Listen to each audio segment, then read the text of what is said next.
se fez novo.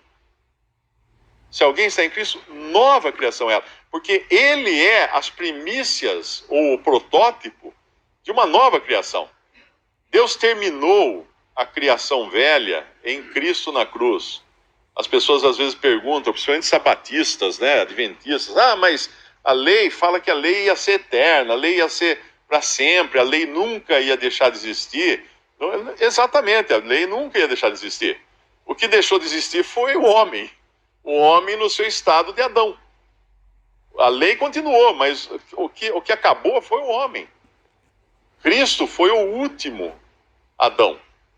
Porque ali encerrou, não tem mais nenhum Adão depois de Cristo. Morto na cruz, morreu o homem ali na cruz. Deus eliminou o homem.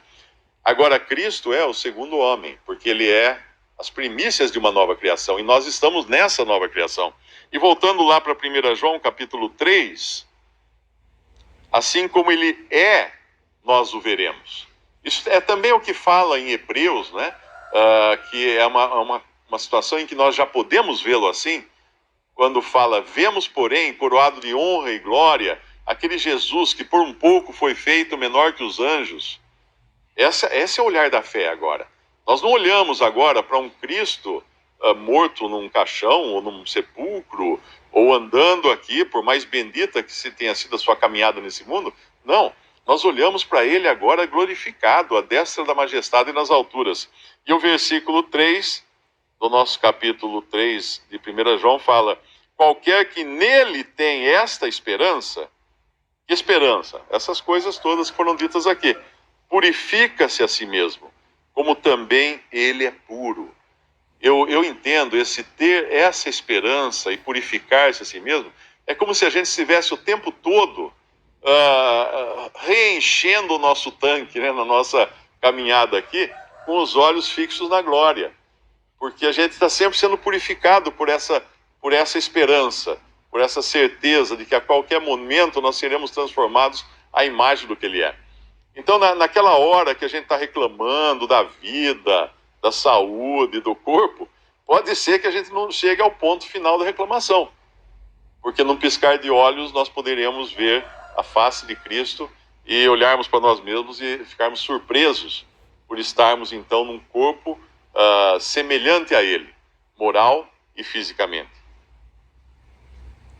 Aqui no versículo 3, nós poderíamos dizer que seria algo muito bonito, muito aplicável a alguma religião esotérica, até alguma coisa que a pessoa perde a noção da realidade aqui dessa vida. Mas não é assim com o cristão. Uma coisa que a gente tem que ter sempre em mente é que, apesar de todos esses benefícios, essas responsabilidades, essas coisas todas que nós temos em Cristo, nós ainda temos uma carne em nós.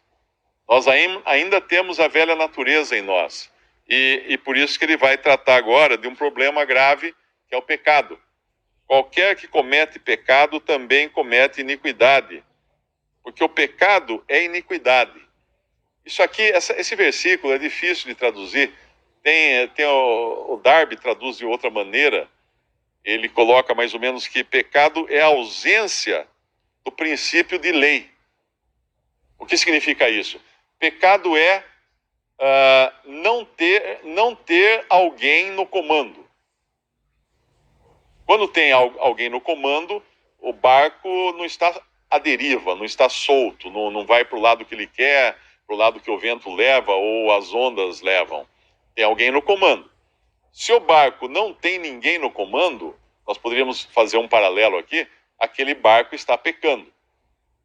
Porque ele está à mercê dos ventos, das ondas, das correntezas, e ninguém comanda aquele barco. E quando nós pensamos que o pecado é a falta de comando, todas as vezes que nós andamos sem o comando de Cristo, ou do Espírito Santo, sem a direção do Espírito, ou o senhorio de Cristo atuando na nossa vida, nós estamos pecando. É o que está dizendo aqui. Qualquer que comete pecado também comete iniquidade, porque o pecado é a ausência do princípio de lei, ou a falta de comando. Isso é pecado. Então, sempre que eu faço a minha vontade, eu estou pecando.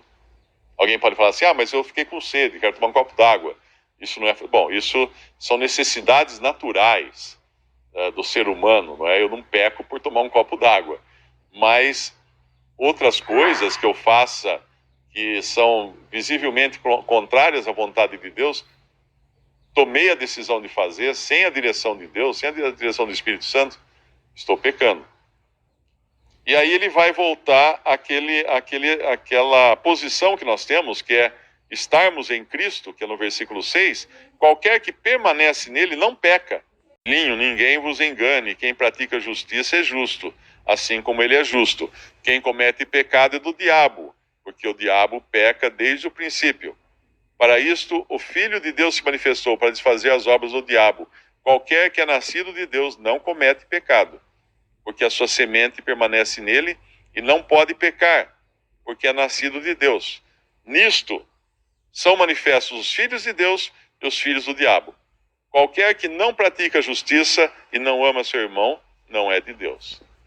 É bastante radical aqui a linguagem do apóstolo, mesmo porque é bastante radical a dualidade que nós temos em nós.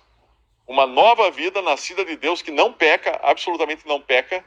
Tem algumas versões que lá em 1 João 5 fala assim, o que é nascido de Deus não vive em pecado, ou o que é nascido de Deus não vive pecando, não. O que é nascido de Deus não peca, porque é nascido de Deus. O que é nascido de Deus? A nova vida, a nova natureza que nós temos porque ela veio de Deus. E ela é impossível de pecar, ela não pode ser corrompida, mas ela também não pode ser melhorada porque ela é perfeita. Por outro lado, nós temos o velho homem, a velha natureza, essa só sabe pecar. Essa não pode ser mais corrompida do que já é, porque ela está no fundo do poço.